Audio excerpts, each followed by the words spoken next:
Hi dear students, आज की इस क्लास में हम डिस्कस करेंगे मैट्रिक्स यानी अवयव। यह आपको एनसीईआरटी का तीसरा चैप्टर है, तो हम लोग इसके बारे में अध्ययन करते हैं। सबसे पहले देखेंगे अवयव क्या होता है, इसके बाद अवयव का कोटि देखेंगे, इसके बाद इसका प्रकार देखेंगे। तो 3.1 में आपको अवयव का परिभाषा जानना है, कोटि जानना और प्रकार। इन्हीं तीन चीज पे आपका 3.1 एक्सरसाइज का सभी सवाल बन जाएगा। तो हम लोग बारी बारी से इस चैप्टर का कंसेप्ट सीखते हैं। सबसे पहले देखते हैं अवयव।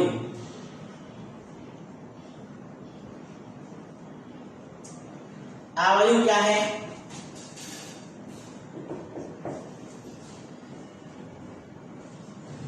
तो अवयव जो है यह संख्याओं का आयत के रूप में सजावट होता है। इस बात को हम लोग यहां लिख लेते हैं।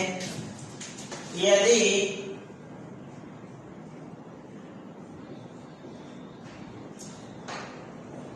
संख्याओं या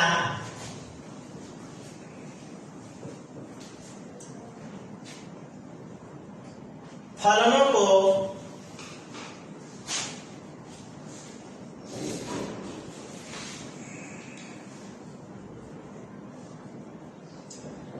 पंक्तियों तथा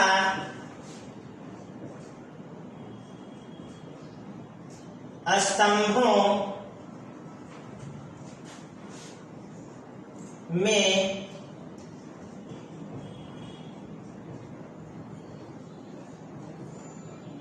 आयताकार सजावट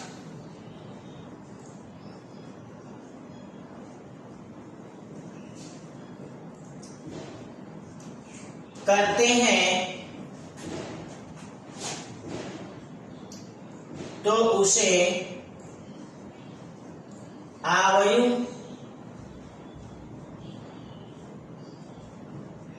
कहते हैं। तथा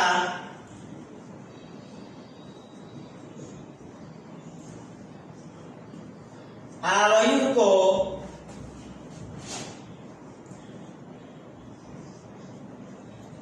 अंग्रेजी के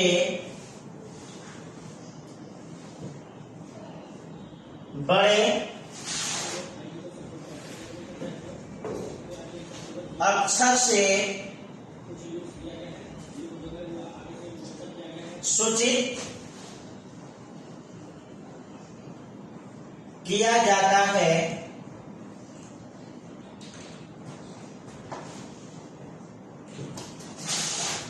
और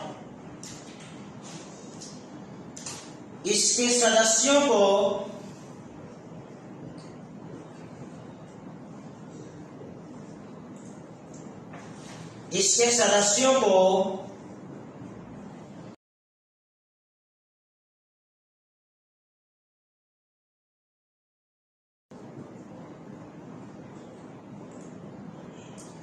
अंग्रेजी के छोटे अक्षर से सूचित किया जाता है। यह बात को समझिए, अवयव में है क्या। यदि संख्याओं, यहाँ पे संख्याओं में आपका वास्तविक संख्या भी हो सकता है और काल्पनिक संख्या भी हो सकता है। यदि संख्याओं या फलनों को पंक्तियों तथा स्तंभों में आयताकार सजावट करते हैं तो उसे अवयव कहते हैं।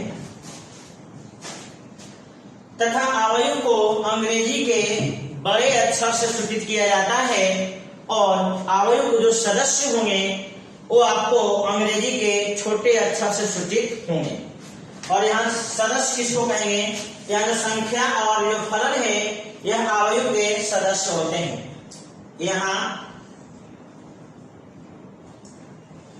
संख्या तथा फलन, यह संख्या तथा फलन आयु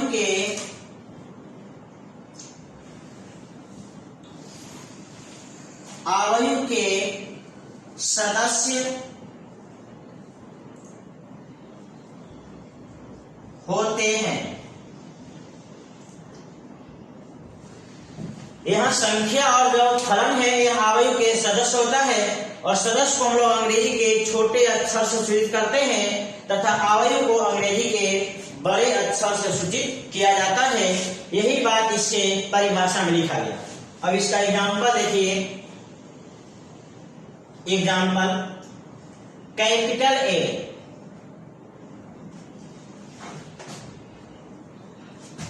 यहां हो गया 2, 4, 5, 6, 7, 9, 10, 12 और 13। ये आपका मैट्रिक्स है। यही आपका है पंक्ति और स्तंभ के रूप में सजावट। और भी आप एग्जाम्पल देख सकते हैं। A B C D E F, ये आपका अवयव है।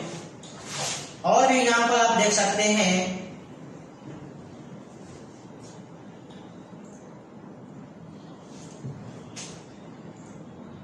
2, 5, -5, 7, -10 और 5, ये सभी आपको अवयव हैं। यहाँ पे संख्याओं को पंक्तियों और स्तंभों के रूप में सजाया गया है, आयताकार रूप में।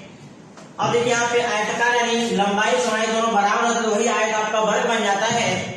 तो वर्ग भी एक आयत का पार्ट है, इसलिए यहाँ पे आप देखेंगे 3 पंक्ति और 3 स्तंभ है, तो यहाँ पे वर्गाकार हो गया।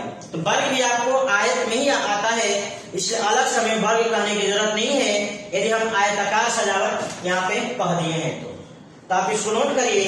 आगे कंसेप्ट हम लोग डिस्कस करते हैं।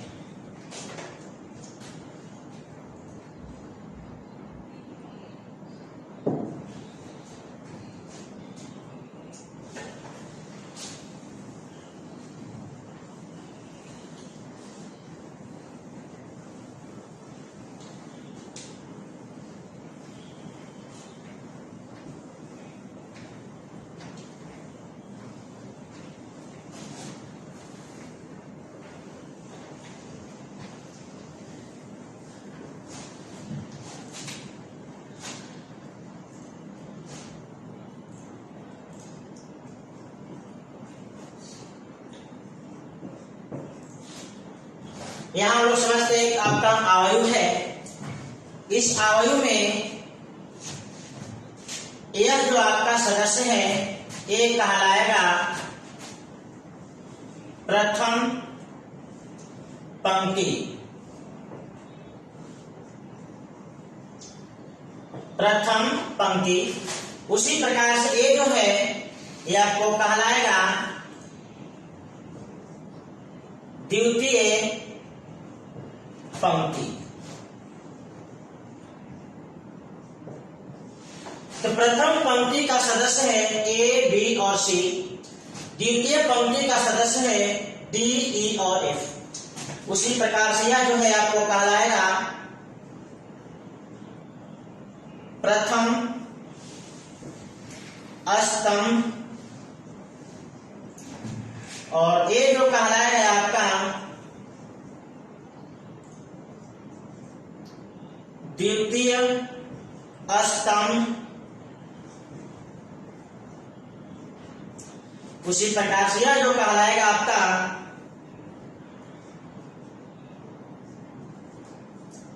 तृतीय स्तंभ।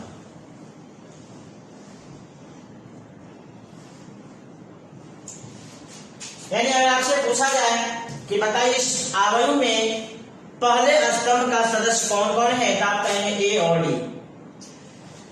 उसी प्रकार से पूछा जाए इस अवयव के द्वितीय स्तंभ में कौन कौन सदस्य है, तो आप कहेंगे बी और ई। उसी प्रकार से तृतीय स्तंभ में सी और एफ। पहली पंक्ति में ए, बी, सी दूसरी पंक्ति में डी, ई और एफ। ये आपको पंक्ति और स्तंभ, तो इधर से इधर जाने पे ये आपको जो भी दर्शाया जा रहा है यह आपका पंक्ति है।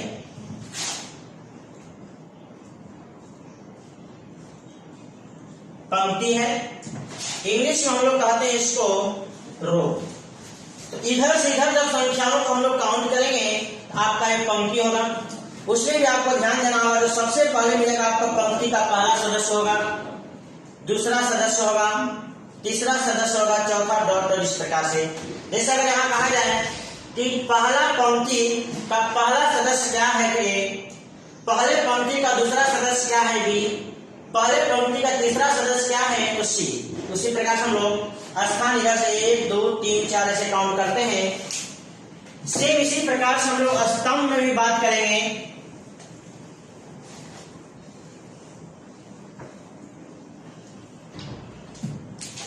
अगर ऊपर से नीचे हम लोग सदस्यों को देखेंगे, ये आपको कहलाएगा स्तंभ। स्तंभ यानी इंग्लिश में कॉलम।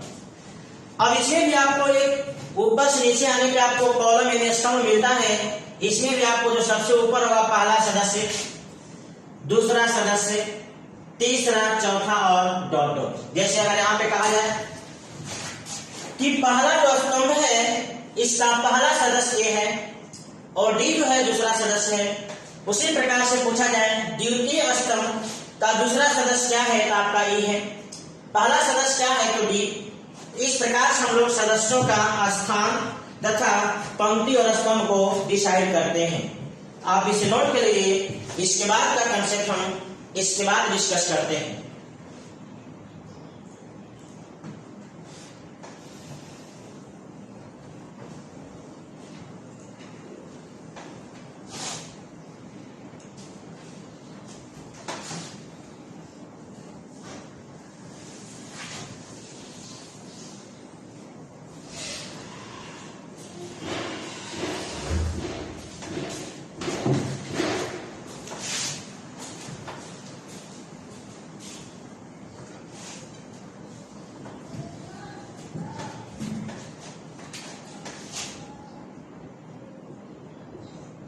कोटि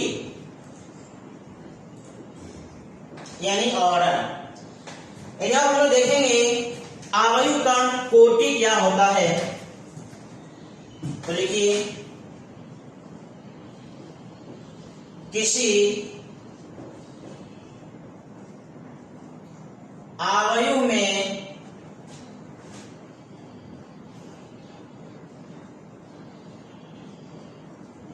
पंक्तियों तथा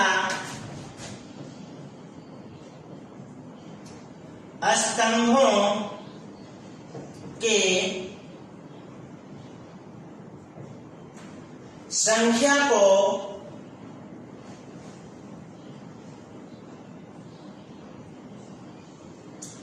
आयु का कोटि कहते हैं। किसी आयु में पंक्तियों और स्तंभों के जो संख्या होता है उसे हम आयु का कोटि कहते हैं। जैसे एग्जांपल में देख लिया जाए, एक आयु दिया गया ए, बी और सी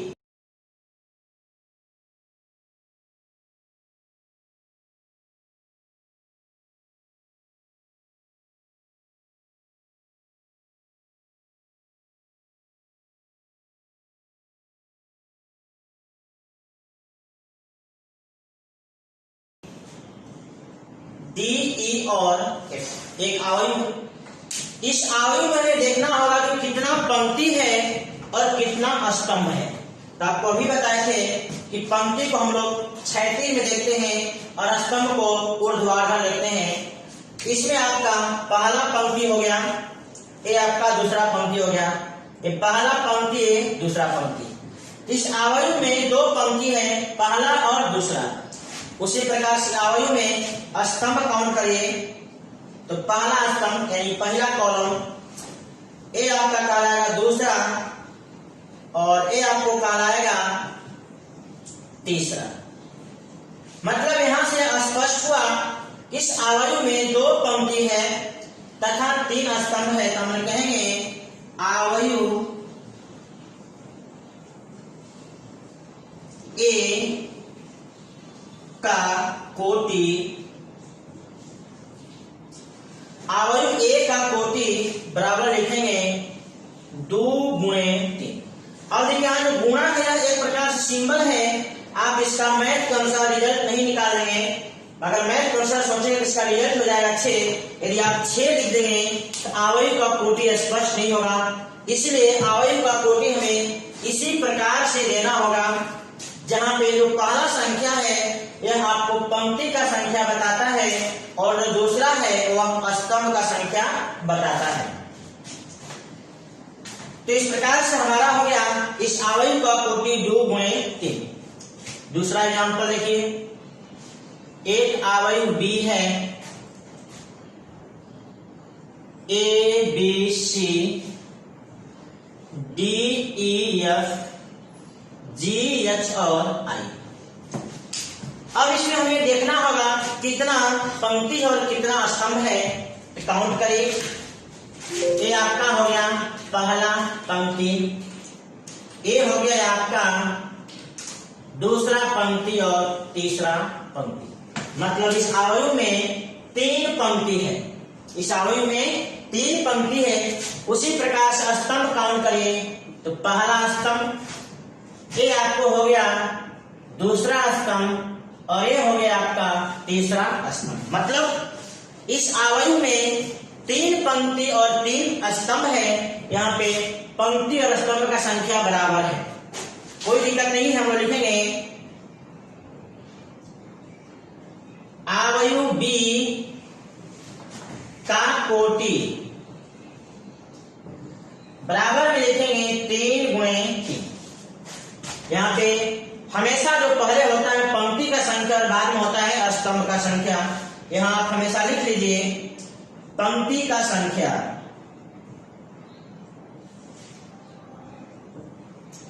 पंक्तियों की संख्या पहले स्थान पे होगा पंक्तियों की संख्या और इस दूसरे स्थान पे होगा स्तंभों की संख्या। पहले स्थान पे होगा पंक्तियों की संख्या, दूसरे स्थान पे होगा स्तंभों की संख्या। आप इसे उल्टा नहीं लिख सकते, उल्टा लिखेंगे आपका गलत हो जाएगा। तीसरा एग्जांपल देख लीजिए, एक आयु सी लिखते हैं 2 4 5 6 8 और -9।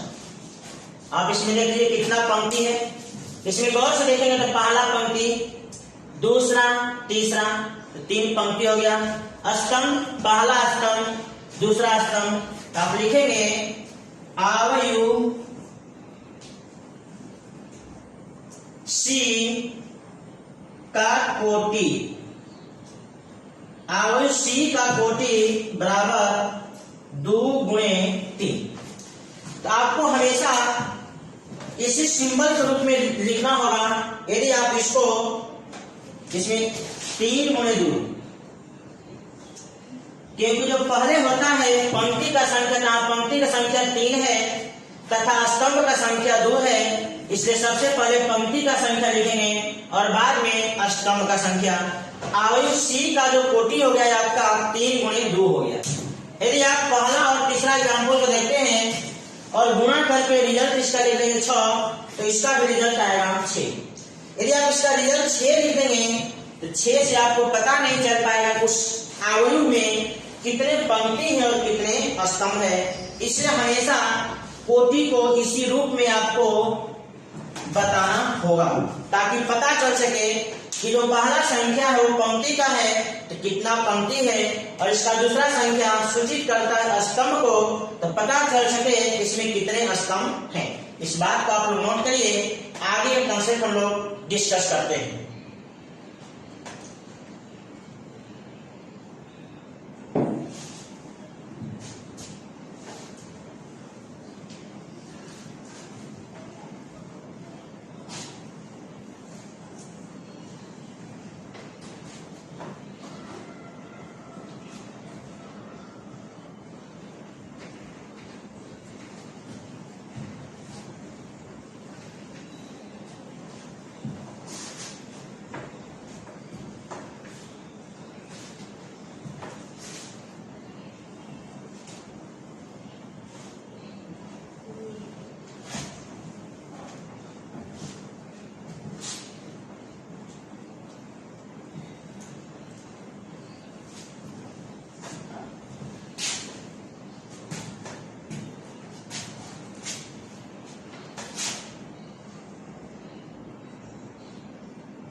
नोट, एक अवयव है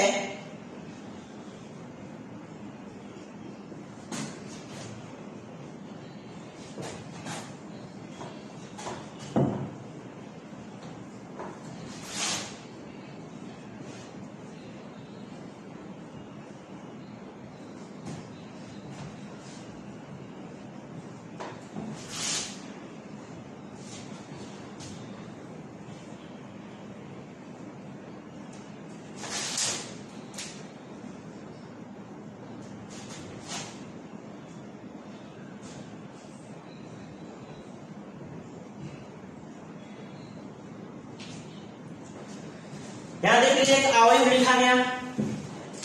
तो पहला यहां जो भी लिखा गया है A11, A12, A13 जो भी कोष्ठ के अंदर है ये सभी अवयव के सदस्य कहलाते हैं। यहां लिख दीजिए यहां A11, A12 dot dot MAN ये सभी अवयव ए के सदस्य हैं। नंबर 2 अवयव ए का कोटि, अब ए का कोटि देख लेते हैं। अभी से पहले आपको हम कोटि निकालने के लिए कंसेप्ट बताए थे। अवयव में कितने पंक्ति और कितने स्तंभ है इसके संख्या को दर्शाना अवयव का कोटि कहलाता है। इसमें काउंट करिए, पहला पंक्ति ये आपका पूरा पहला पंक्ति है, दूसरा पंक्ति, तीसरा, चौथा डॉट डॉट एम, यानी पंक्ति यहाँ जो पहला संख्या लिखा गया आपको पंक्ति का संख्या है 1 2 3 डॉट डॉट एम। इस अवयव में एम पंक्ति है। अब स्तंभ देखिए, तो पहला स्तंभ, दूसरा स्तंभ, तीसरा, चौथा, पांचवा डॉट डॉट एनवा स्तंभ। तो यहाँ जो नीचे में जो दूसरा संख्या लिखा गया एम स्तंभ के संख्या को दर्शाता है। तो देखिए स्तंभ का संख्या 1 2 3 4 5 डॉट डॉट एन। इस अवयव में एन स्तंभ हो गया और एम पंक्ति हो गया, तो इसका कोटि होगा एम गुणे एन। यहाँ एम जो है पंक्ति के संख्या को दर्शाता है और एन जो है स्तंभ के संख्या को दर्शाता है। आप यहाँ लिख सकते हैं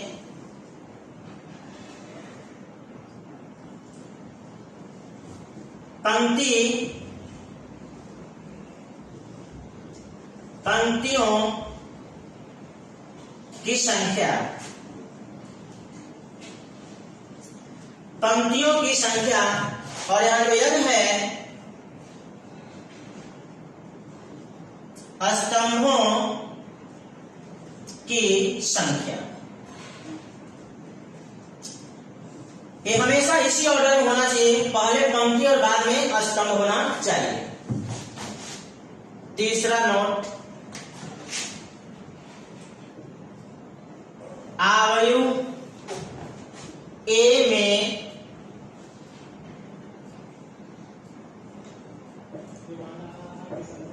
सदस्यों की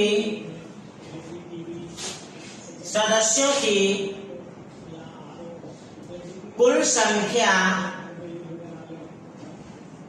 बराबर। अगर पूछा जाए कि इस अवयव में कितने सदस्य हैं, यह कैसे पता चलेगा?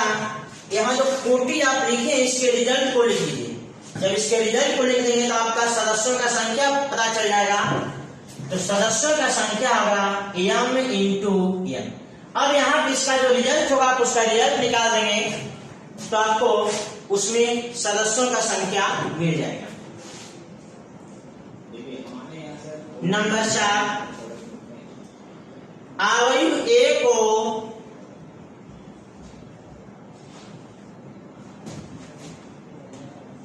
ए को छोटे रूप में A बराबर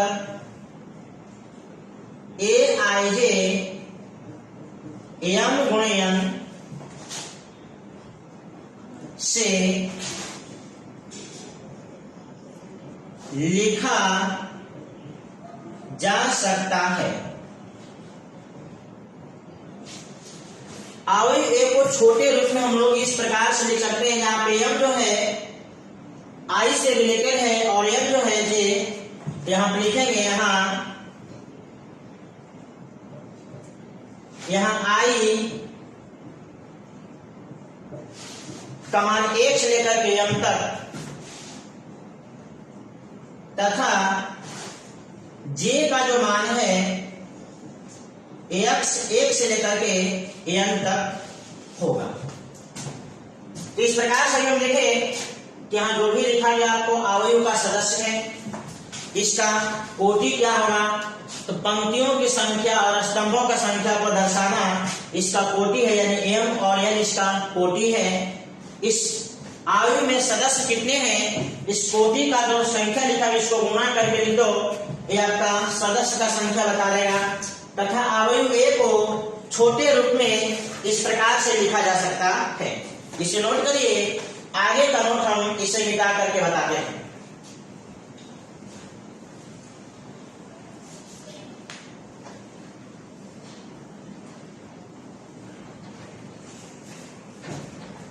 अब पांचवा नोट A11। A11 का मतलब है यह जो सदस्य है, पहला संख्या पंक्ति का स्थान बताता है और दूसरा संख्या स्तंभ का। यह सदस्य जो है अवयव ए के पहले पंक्ति और पहले स्तंभ का सदस्य है। तो लिखेंगे A11 अवयव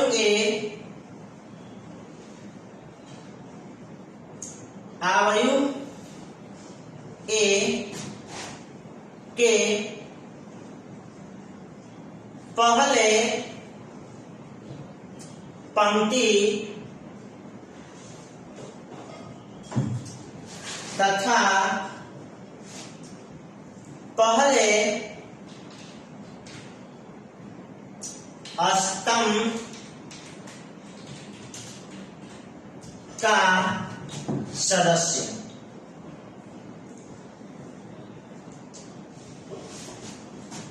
A11 का मतलब जो ये है, A11 जो है अवयव ए के पहले पंक्ति तथा पहले स्तंभ का सदस्य है।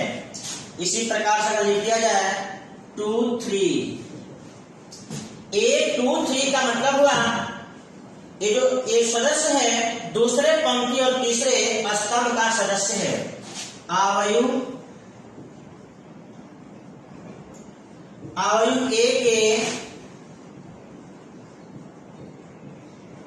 दूसरे पंक्ति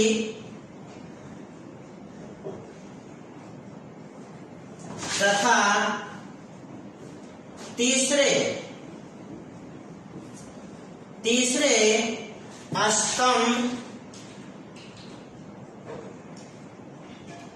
स्तंभ का सदस्य। 1 2 3 का मतलब है दूसरे पंक्ति और तीसरे स्तंभ का सदस्य, यानी यहां से स्पष्ट हो रहा है कि जो पहला संख्या होता है वह पंक्ति का स्थान निर्धारित करता है तथा जो दूसरा संख्या होता है वह स्तंभ का संख्या निर्धारित करता है। इन जनरल अगर बात किया जाए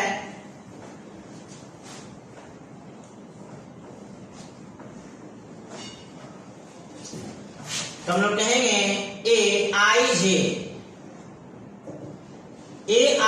का मतलब यह जो सदस्य है अवयव ए के आईवा पंक्ति तथा जेवा स्तंभ का सदस्य है। तो लिखेंगे अवयव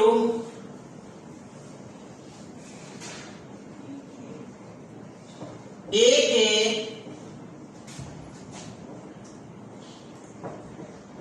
आईवा पंक्ति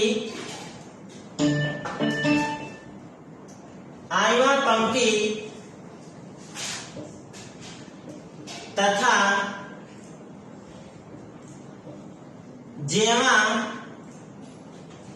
स्तंभ का सदस्य। यानी यहां जो आई है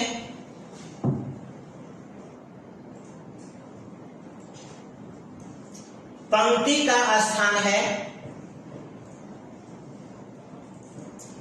यहां जो आई है वो पंक्ति का स्थान है, और यहां तो जे जो है स्तंभ का स्थान है। यहाँ जो आई है वो पंक्ति का स्थान है और ये जो है स्तंभ का स्थान है। इस बात को आप लोग नोट कर लिए। इसके बाद का कंसेप्ट हम लोग आगे देखते हैं। इतना आप लोग पहले नोट कर लीजिए।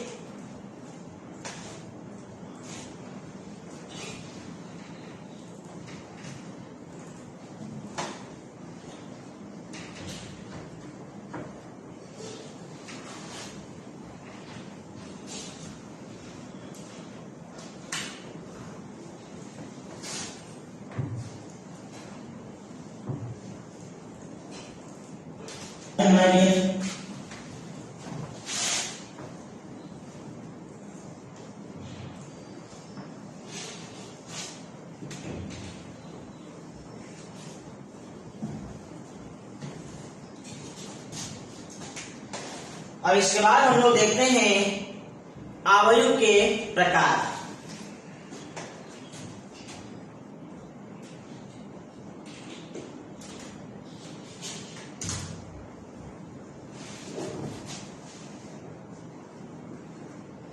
अवयव के प्रकार यानी टाइप्स ऑफ मैट्रिक्स।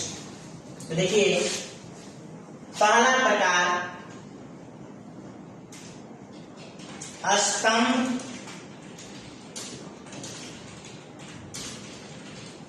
अवयव यानी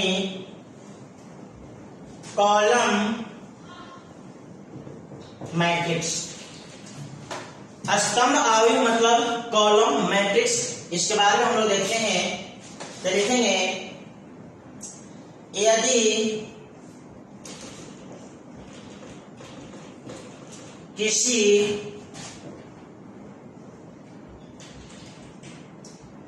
अवयव में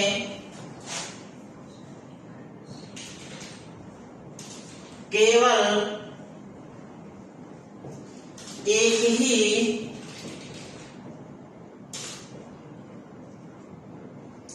स्तंभ हो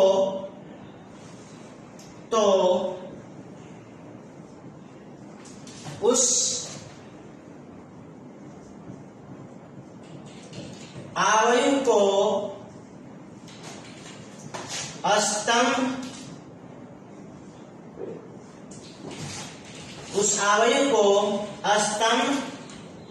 अवयव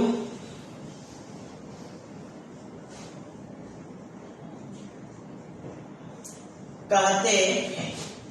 यहाँ परिभाषा बड़ा स्पष्ट है। वैसा अवयव जिसमें स्तंभों का संख्या केवल एक हो तो वैसे अवयव को हम लोग स्तंभ अवयव कहते हैं। जैसे एग्जांपल देख लीजिए,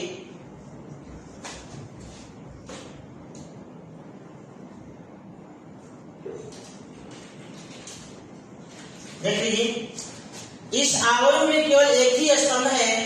पंक्ति का संख्या भले ही आपका 3 है, इस अवयव को कहोगे 3 गुणे पंक्ति का संख्या 3, लेकिन स्तंभ का संख्या 1। आपको स्तंभ अवयव का एग्जांपल है। दूसरा एग्जांपल आप ऐसे दे सकते हो, अवयव भी देख लीजिए यहां भी आपका एक ही स्तंभ है। पंक्ति का संख्या 2 है, पहला पंक्ति दूसरा पंक्ति, पंक्ति का संख्या 2 है लेकिन स्तंभ का संख्या 1 है। ये आपका 2 गुणे 1 है। पहले हम लोग हमेशा पंक्ति का संख्या लिखते हैं और बाद में स्तंभ का संख्या। तीसरा एग्जांपल देखिए, अवयव सी देख लीजिए इसमें एक ही पंक्ति और एक ही स्तंभ है। हमें पंक्ति की संख्या से कोई मतलब नहीं है। पंक्ति की संख्या 1 2 3 4 5 कुछ भी हो सकता है। हमारे परिभाषा के अनुसार उस अवयव में केवल एक स्तंभ होना चाहिए। तो वैसा अवयव जिसमें एक स्तंभ हो वो आपको स्तंभ अवयव कहलाता है। देख लीजिए एक स्तंभ एक स्तंभ और एक स्तंभ, ये तीनों जो है स्तंभ अवयव का एग्जाम्पल है। तो आप इसे नोट करिए। दूसरा हम लोग देखते हैं पंक्ति अवयव। पंक्ति अवयव इंग्लिश में कहते हैं इसे रो मैट्रिक्स। इसका भी जो डिफिनेशन होगा बड़ा सिंपल सा है। अभी हम कहें कि उसमें केवल एक स्तंभ है तो स्तंभ अवयव, यहाँ पे परिभाषा में कहेंगे वैसा अवयव जिसमें केवल एक ही पंक्ति हो वह कहलाएगा पंक्ति अवयव। इस बात को हम लोग यहां लिख लेते हैं, यदि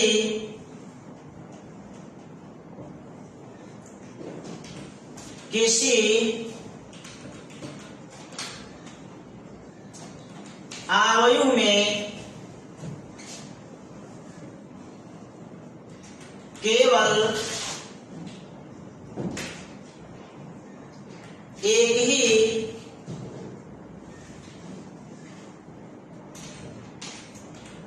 पंक्ति हो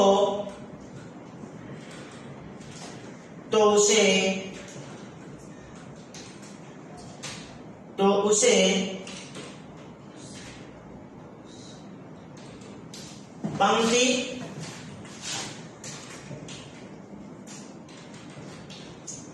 पंक्ति अवयव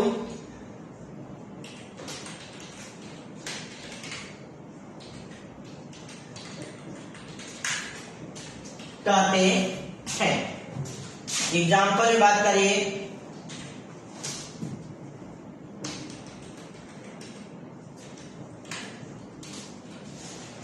देख लीजिए इस अवयव में केवल एक ही पंक्ति है। स्तंभ का संख्या देखेंगे तो 1, 2 और 3, तो लिखाएगा 1 गुणे 3। नंबर 2,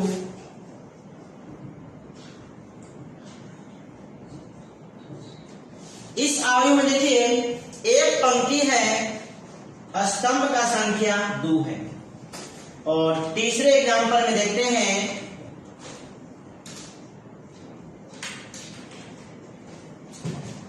इसमें पंक्ति का संख्या 1 है, स्तंभ का भी संख्या 1 है। तो हमें यहाँ पे पंक्ति अवयव में पंक्ति का संख्या 1 होना चाहिए, बाकी स्तंभ का संख्या कुछ भी हो, 1 भी हो सकता है, 2 भी हो सकता है, 3 भी हो सकता है, 4, 5 कुछ भी हो, लेकिन हमारे परिभाषा के अनुसार वैसा अवयव जिसमें पंक्ति की संख्या 1 हो उसको हम लोग कहते हैं पंक्ति अवयव। देख लीजिए इन तीनों एग्जाम्पल में पंक्ति का संख्या 1 है, स्तंभ का संख्या बदलते गया है। तो यहाँ पे अगर देखेंगे ध्यान से तो तीसरा एग्जाम्पल दोनों का तो सेम है, यानी इस प्रकार का अवयव अगर लिखा गया जिसमें एक पंक्ति और एक स्तंभ हो तो यह एग्जाम्पल दोनों के शर्त को मानता है, इसलिए इस प्रकार का एग्जाम्पल दोनों अवयव कहलाएगा। इसको पंक्ति अवयव भी कह सकते हैं और इसको स्तंभ अवयव भी कह सकते हैं। तो आप इसको नोट करिए, आगे का प्रकार हम लोग देखते हैं।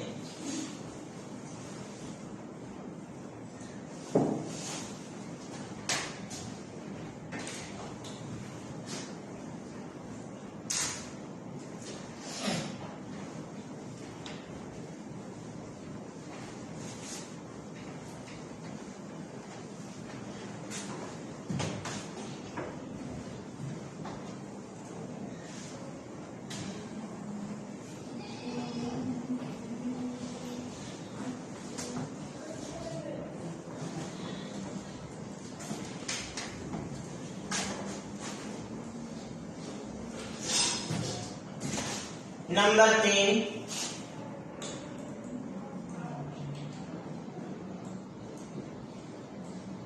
क्षैतिज अवयव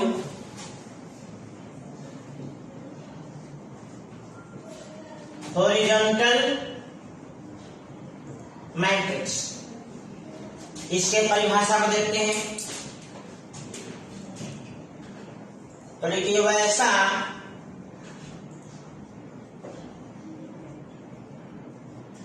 अवयव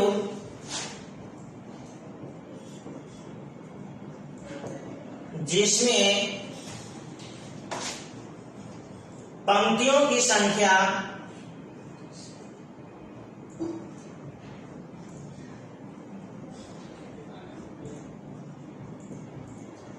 जिसमें पंक्तियों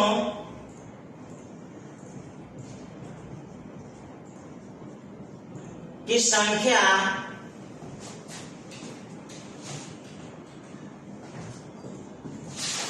स्तंभों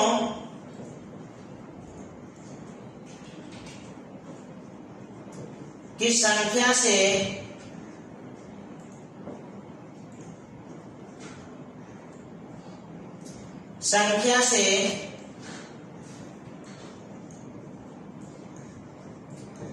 कम हो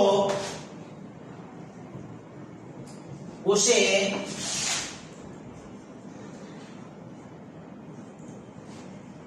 क्षैतिज आयु कहते हैं। जैसे मान लीजिए एक एग्जाम्पल दिया गया 2, 3, 5, 6, 7 और 8। इसमें देखिए 2 पंक्ति है और 3 स्तंभ। तो पंक्ति का संख्या स्तंभ की संख्या से कम है, इसलिए यह आपका क्षैतिज आयु है। दूसरा एग्जाम्पल देख लीजिए,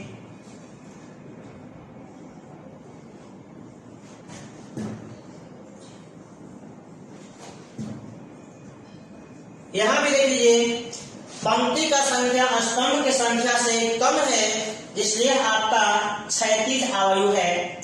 और इसको आप एक नाम और भी दे सकते हैं, इसमें केवल एक ही पंक्ति है, इसलिए आप इसको पंक्ति आयु भी कह सकते हैं। और भी एग्जाम्पल देखिए,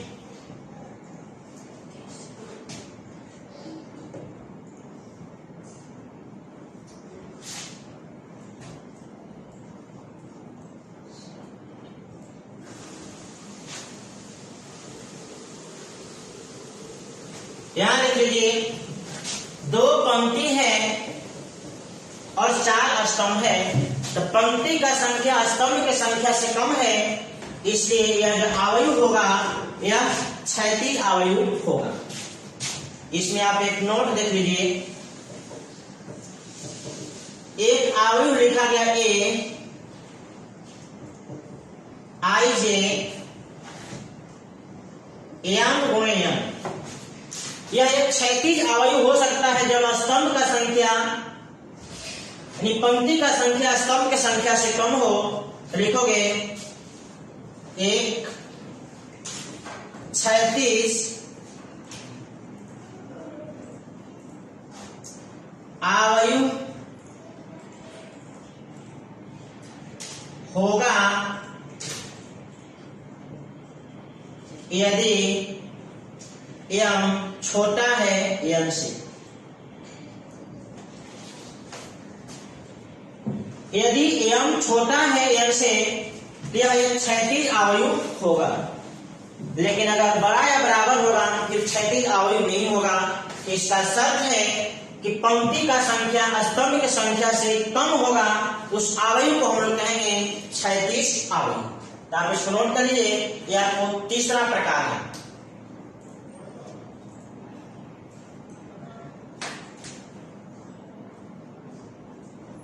चौथा प्रकार में चलते हैं।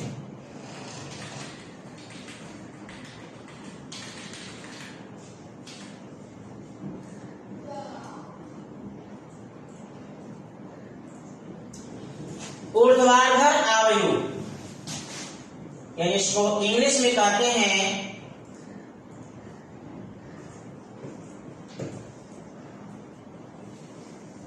Vertical matrix.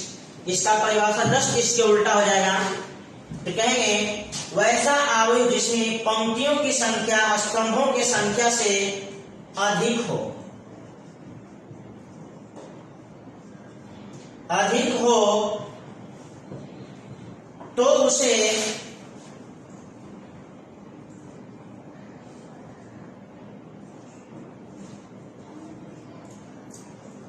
तो उसे ऊर्ध्वाधर आयु कहते हैं। वैसा अवयव जिसमें पंक्तियों की संख्या स्तंभों की संख्या से कम हो यानी अधिक हो, पंक्ति की संख्या स्तंभों की संख्या से अधिक हो, तो उस अवयव को हम लोग कहेंगे ऊर्ध्वाधर अवयव। जैसा एग्जाम्पल में बात कर लिया जाए,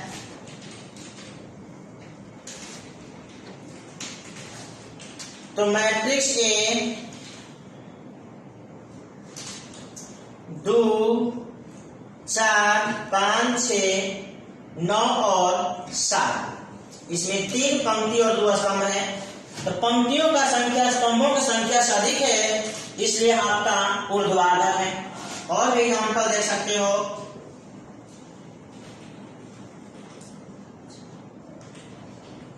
देख लीजिए पंक्ति का संख्या 1 यानी पंक्ति का संख्या 3 और स्तंभ का संख्या 1, तो यहां भी आपका पंक्ति का संख्या स्तंभ की संख्या से अधिक है, इसलिए भी आपका ऊर्ध्वाधर है। इस तरह से आप कोई भी एग्जाम्पल देख सकते हो, बस ध्यान देना होगा पंक्तियों का संख्या स्तंभों की संख्या से अधिक होना चाहिए। तो C A B C D E F G H I X Y और जेड। यहां देख लीजिए 4 पंक्ति हो गया और 3 स्तंभ हो गया। तो आपको हमेशा यह ध्यान देना होगा कि किसी अवयव में पंक्ति का संख्या स्तंभ की संख्या से अधिक होगा, तो ऐसे अवयव को हम लोग कहेंगे ऊर्ध्वाधर अवयव। अब यहाँ पे एक नोट लिख लीजिए, एक अवयव लिखा जैसे हम लोग ऊर्ध्वाधर कर सकते हैं जब इसका सर उल्टा हो जाए।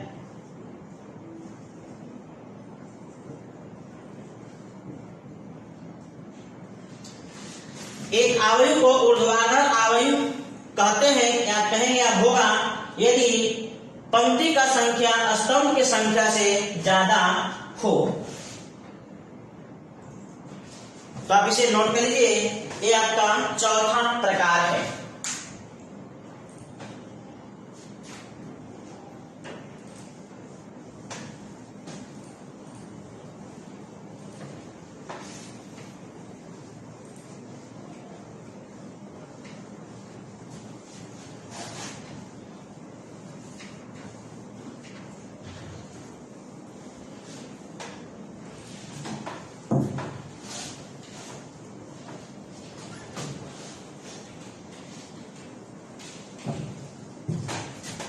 अब हम लोग 5वां देखते हैं, वर्ग अवयव, यानी इंग्लिश में स्क्वायर मैट्रिक्स, वर्ग अवयव। तो देखिए किसी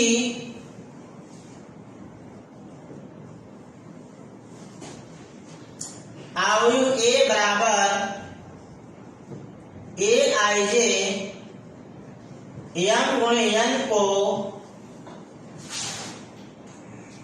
वर्ग अवयव कह सकते हैं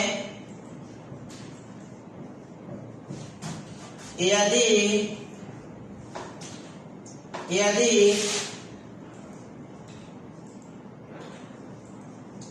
अवयव में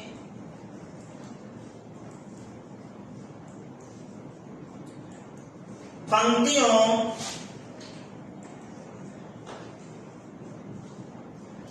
और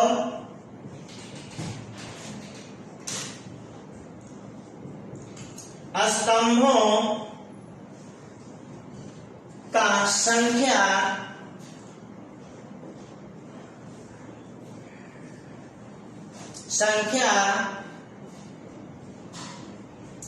बराबर है, अर्थात m बराबर n, यानी वैसा अवयव जिसमें पंक्तियों और स्तंभों का संख्या बराबर हो, दोनों की संख्या में अंतर न हो, उस अवयव को हम लोग कहते हैं वर्ग। वर्ग का मतलब ही है लंबाई और चौड़ाई बराबर। इसका एग्जांपल देखिए, अवयव ए 2, 4, 5 और 6। देख लीजिए यहाँ पे 2 और 2, 2 पंक्ति 2 स्तंभ, तो आपका ये वर्ग अवयव है। दूसरा example, A B C D E F G H और आई। देख लीजिए इसमें 3 पंक्ति और 3 स्तंभ, यहां भी आपको पंक्ति और स्तंभ का संख्या बराबर है। तीसरा एग्जांपल,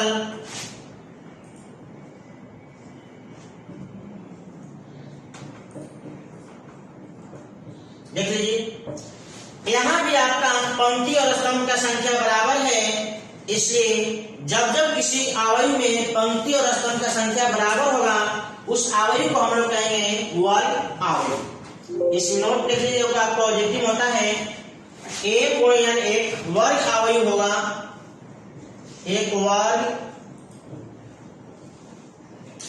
अवयव होगा यदि m बराबर n हो, यानी m और n, यहाँ पे m और n बराबर होगा तो इस अवयव को हम लोग कहेंगे वर्ग अवयव। इस बात को आप लोग नोट करिए, ये अवयव के 5वां प्रकार है।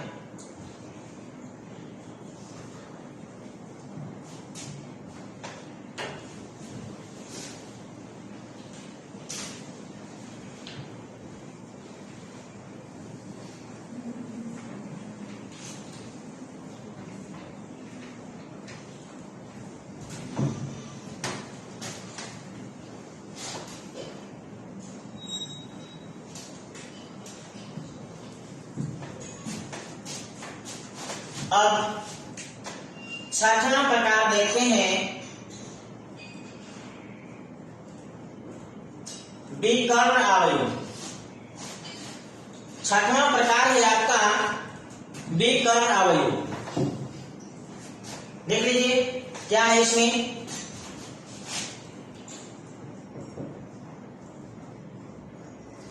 Diagonal matrix.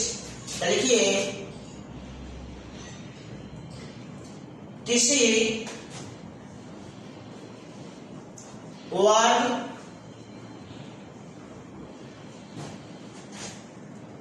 अवयव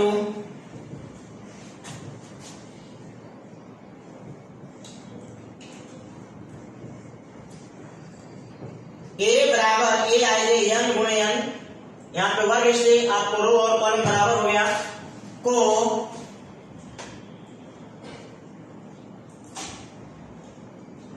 विकर्ण अवयव कम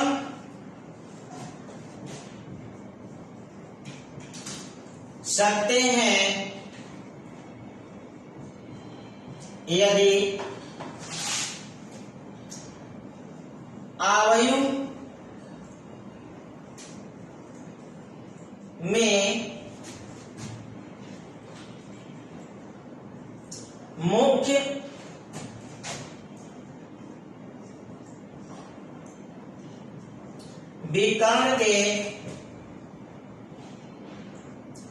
मुख्य विकर्ण के सदस्य को छोड़कर बाकी सभी सदस्य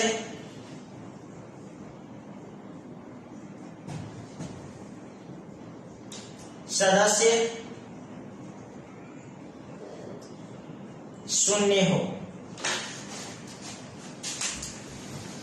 अर्थात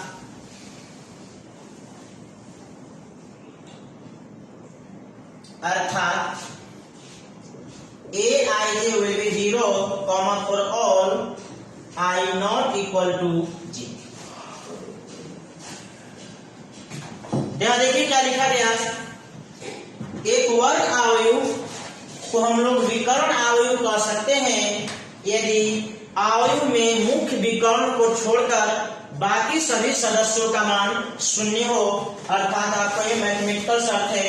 अब इसका एग्जाम्पल देख लिया जाए। एग्जाम्पल,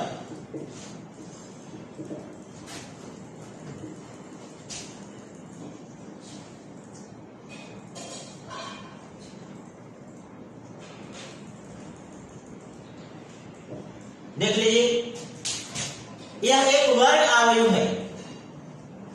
वर्ग अवयव का मतलब रो और कॉलम संख्या बराबर है, यही आपको कहलाता है मुख्य विकर्ण। तो वर्ग अवयव में मुख्य विकर्ण को छोड़कर बाकी सभी सदस्य आपका शून्य होना चाहिए। अगर ऐसा है तो उस अवयव को हम लोग विकर्ण अवयव कह सकते हैं। जैसे और भी एग्जाम्पल देख लीजिए। दूसरा एग्जाम्पल, 2 0 0 और 5, यही आपका मुख्य विकर्ण है। इसको छोड़कर बाकी सभी सदस्य शून्य है, तो यह अवयव आपका विकर्ण अवयव है। तीसरा एग्जाम्पल,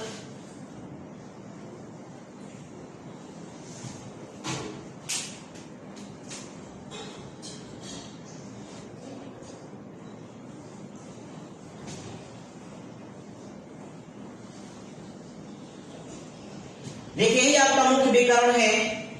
इस मुख्य विकर्ण को छोड़कर बाकी सभी सदस्य आपका शून्य है। तो मुख्य विकर्ण में भी शून्य हो सकता है, लेकिन इसका सभी सदस्य शून्य नहीं होगा।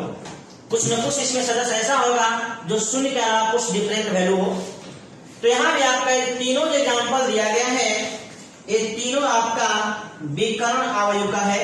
यहाँ पे शर्त वही है कि मुख्य विकर्ण को छोड़कर बाकी जितने भी सदस्य हैं वो सभी सदस्य शून्य होना चाहिए।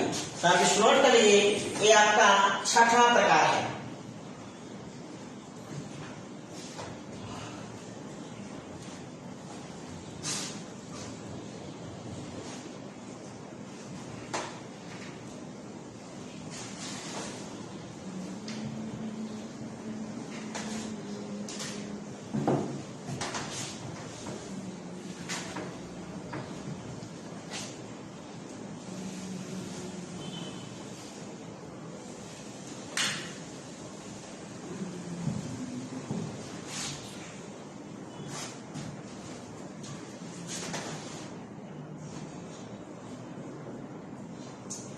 सातवां,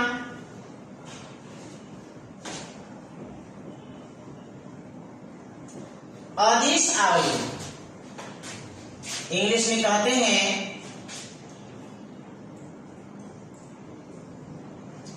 स्केलर मैट्रिक्स। स्केलर मैट्रिक्स, इसका परिभाषा देखिए, किसी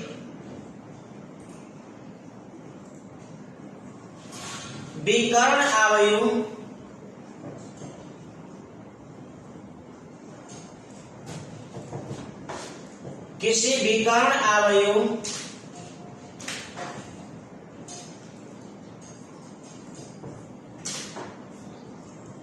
को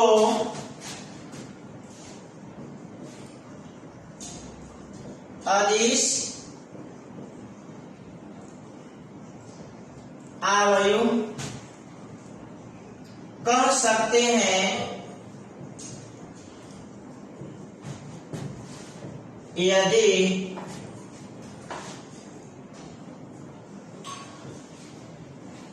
मुख्य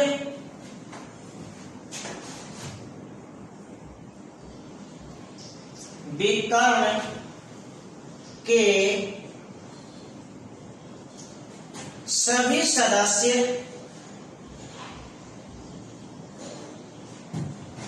एक समान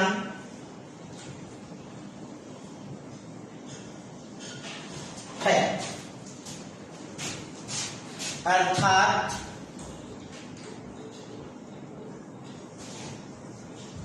Aij equal to K for all I equal to J।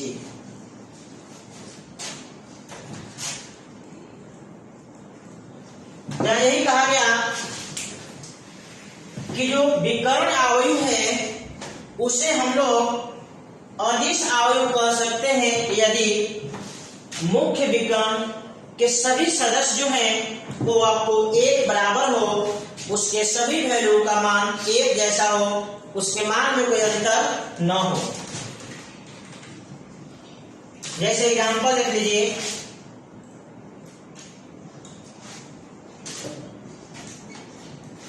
2 0 0 0 2 0 0 0 और देख लीजिए आपका यह मुख्य विकर्ण है, इसके सभी सदस्य जो हैं एक समान है। इस प्रकार के अवयव को हम लोग कहेंगे अदिश अवयव। और भी आप एग्जांपल देख लीजिए, अवयव बी 5 0 0 5, यहां भी मुख्य विकर्ण के सभी सदस्य एक जैसा हो गया, इसलिए ये भी आपका है अदिश अवयव। और भी एग्जांपल आप देख सकते हैं, -3 0 0 0 -3 0 0 0 और -3, ये जितने भी आपको अवयव लिखे गए हैं सब के सब आपको अदिश अवयव हैं, क्योंकि इसमें मुख्य विकर्ण के सभी सदस्य एक जैसे दिख रहे हैं। तो आप इस नोट कर लीजिए, ये अवयव का 7वां प्रकार है।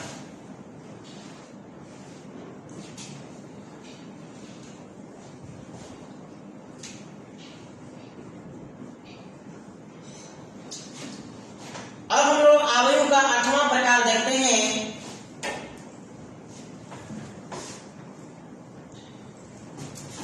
आठवां प्रकार है तत्सम अवयव, जिसको इंग्लिश में हम लोग कहते हैं आइडेंटिटी। आइडेंटिटी मैट्रिक्स, इसका एक और भी नाम है एकांक अवयव, और यहां लिख सकते हैं यूनिट मैट्रिक्स। चलिए इसका परिभाषा देख लेते हैं। किसी विकर्ण अवयव ए को तत्समक अवयव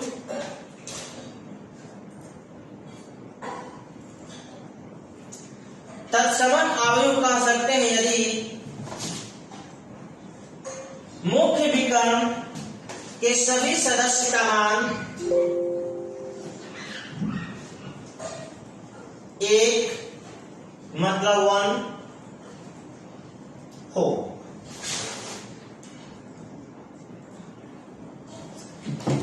यानी यहां पे जो मुख्य विकर्ण के सभी सदस्य हैं उसका मान 1 होना चाहिए, तथा इसे IN से सूचित किया जाता है। अब इसका एग्जांपल देख लीजिए, मुख्य विकर्ण के जितने भी सदस्य हैं इसका मान 1 होना चाहिए। ये आपका हो गया यूनिट मैट्रिक्स, आप इसे कह सकते हैं I3। उसी प्रकार से मुख्य विकर्ण के जो सदस्य हैं उसका मान 1 होना चाहिए, तो आप इसे कह सकते हो I2। और यहां भी आपको पहला वाला मैच कर जाएगा, ये है आपका I3। ऐसे दोनों आपका सेम है।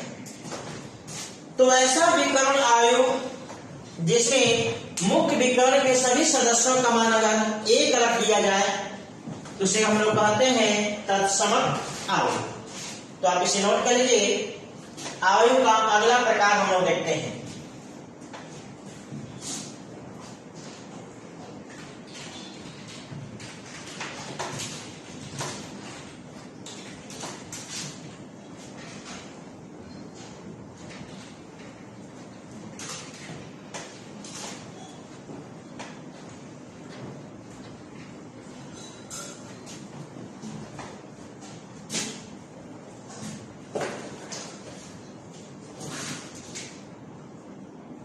अगला शून्य अवयव, यानी जीरो मैट्रिक्स।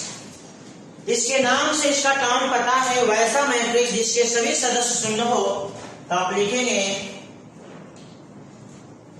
वैसा मैट्रिक्स या अवयव जिसके सभी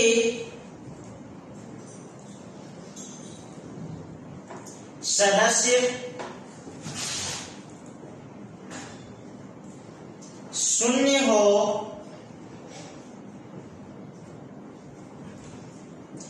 उसे शून्य अवयव कहते हैं तथा इसे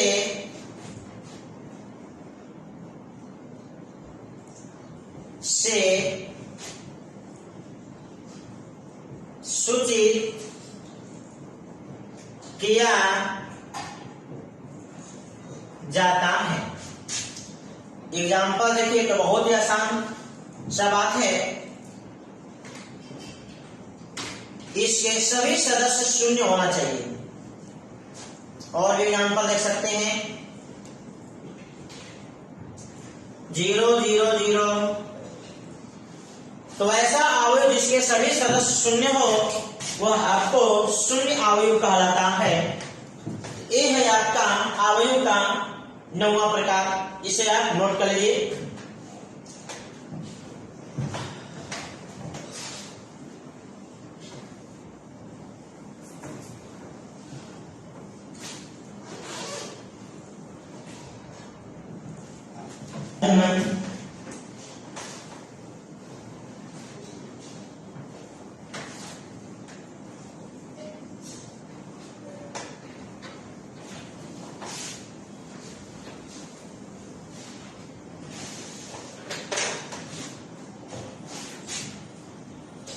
दसवां है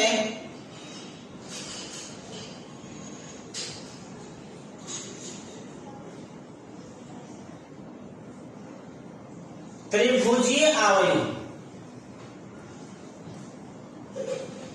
10वां है त्रिभुजीय अवयव, यानी इसको इंग्लिश में कहते हैं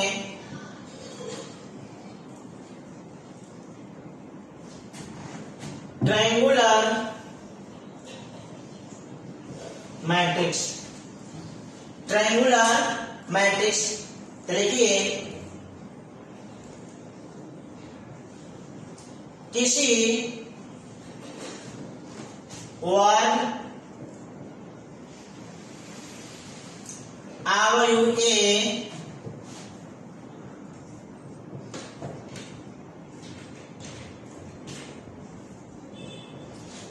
किसी वर्ग अवयव ए बराबर ए आई जे एन गुणे एन को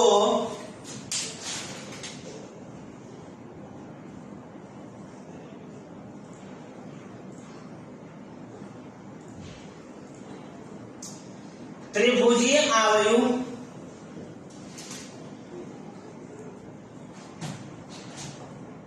कह सकते हैं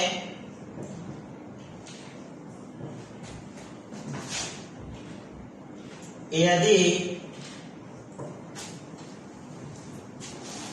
अवयव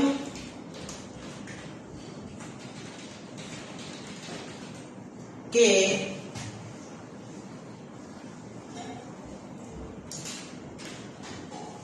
मुख्य विकर्ण के ऊपर या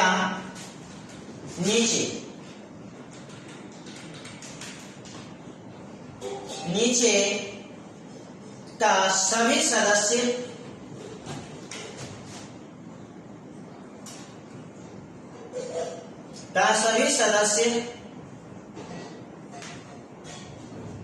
शून्य हो। यानी यहां पे कहा गया कि वर्ग अवयव को हम लोग त्रिभुजीय अवयव कह सकते हैं यदि मुख्य विकर्ण के ऊपर या नीचे का सभी सदस्य शून्य होना चाहिए। जैसे एग्जांपल देखते हैं,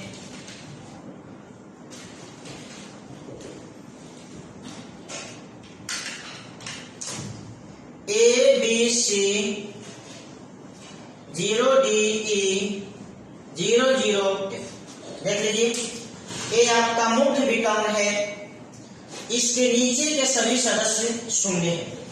तो मुख्य विकर्ण के नीचे का या ऊपर का सदस्य अगर शून्य होता है तो उसे कहते हैं त्रिभुजीय अवयव। अब यहां देख लीजिए, दूसरा एग्जांपल भी हो सकता है,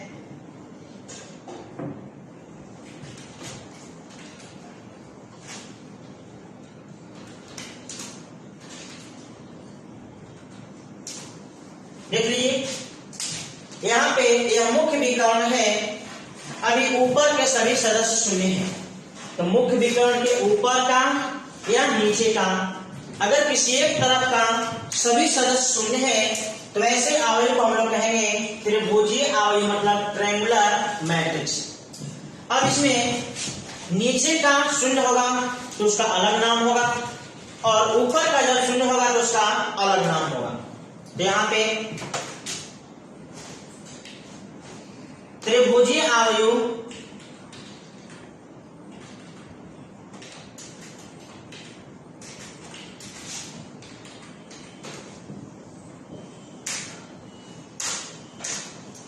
में दो कैटेगरी होगा। जैसे यहां देख लीजिए,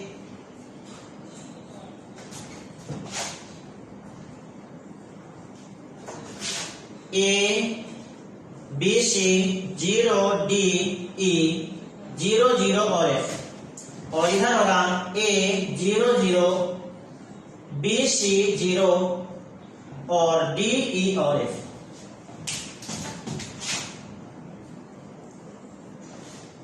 जब मुख्य विकर्ण के नीचे का सभी सदस्य शून्य हो, इसका अलग नाम होता है, इसका नाम होता है ऊपरी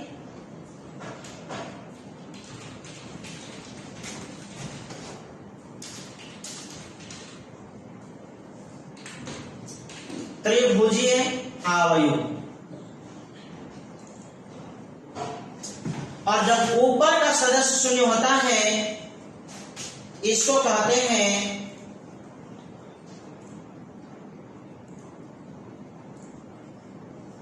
निचली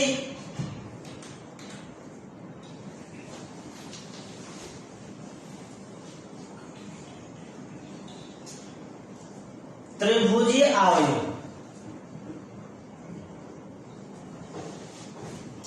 निचली त्रिभुजीय अवयव।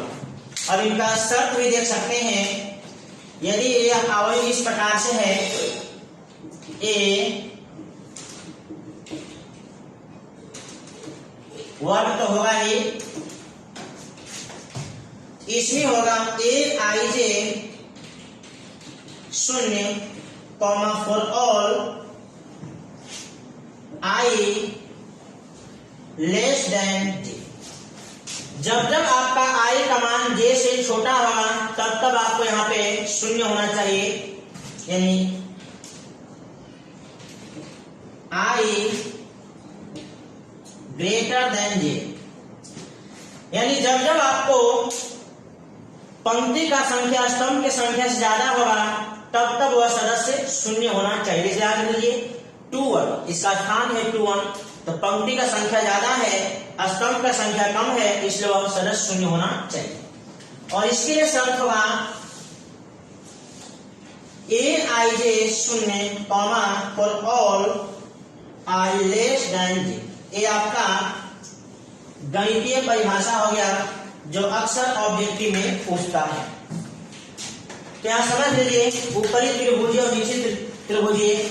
मुख्य विकर्ण के अगर नीचे का सदस्य 0 हो तो उसको कहते हैं ऊपरी त्रिभुजीय, और ऊपर का 0 हो तो उसको कहते हैं निचली त्रिभुजीय।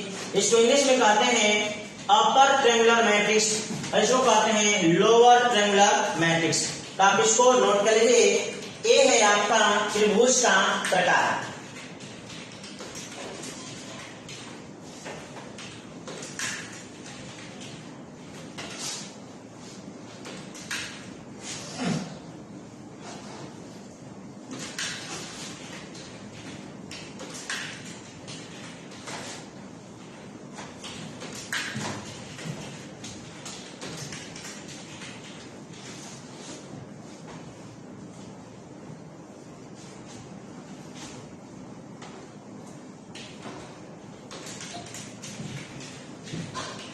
अब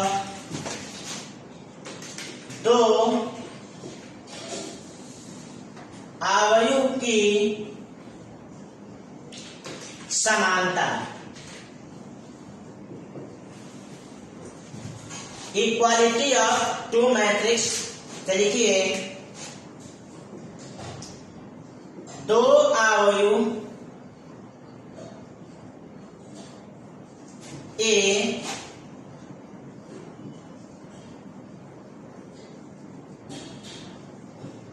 और बी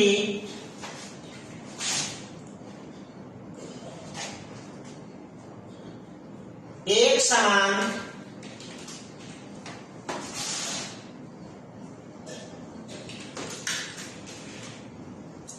तभी होंगे जब पहला नंबर ए और बी दोनों का कोटि एक समान,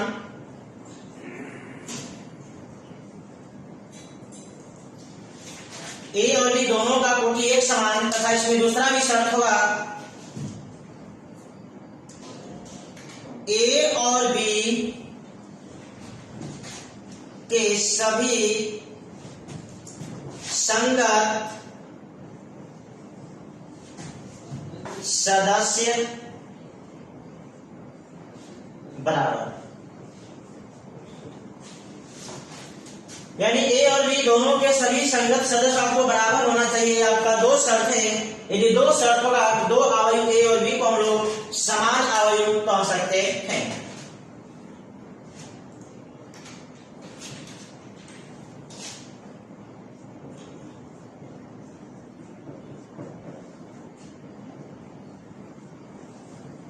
अब आगे देखिए एग्जाम्पल में,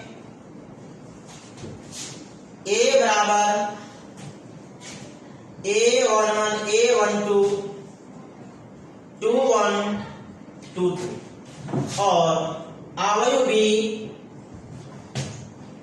B11 12 21 और 2। ये देखिए दोनों का कोटि बराबर है, 2 गुणे 2 इसका भी, 2 गुणे 2 इसका भी, तो दोनों का कोटि बराबर है तथा अगर ए और बी बराबर है तो आपका संगत सदस्य बराबर होना चाहिए। यहाँ पे A11 का मान B11 के बराबर, A21 का मान B21 के बराबर, इसी तरह से 12 B12 के बराबर और A22 B22 के बराबर। यानी मैट्रिक्स ए और बी के सभी संगत सदस्य बराबर होना चाहिए तथा इसका कोटि बराबर होना चाहिए, तब जाकर के आप कहेंगे कि ए और बी एक समान अवयव है, मतलब ए और बी बराबर है। दूसरा एग्जांपल देख लीजिए, अवयव A11 A21 है और इसका कोटि आपका होगा 2 गुणे 1 और अवयव बी जो है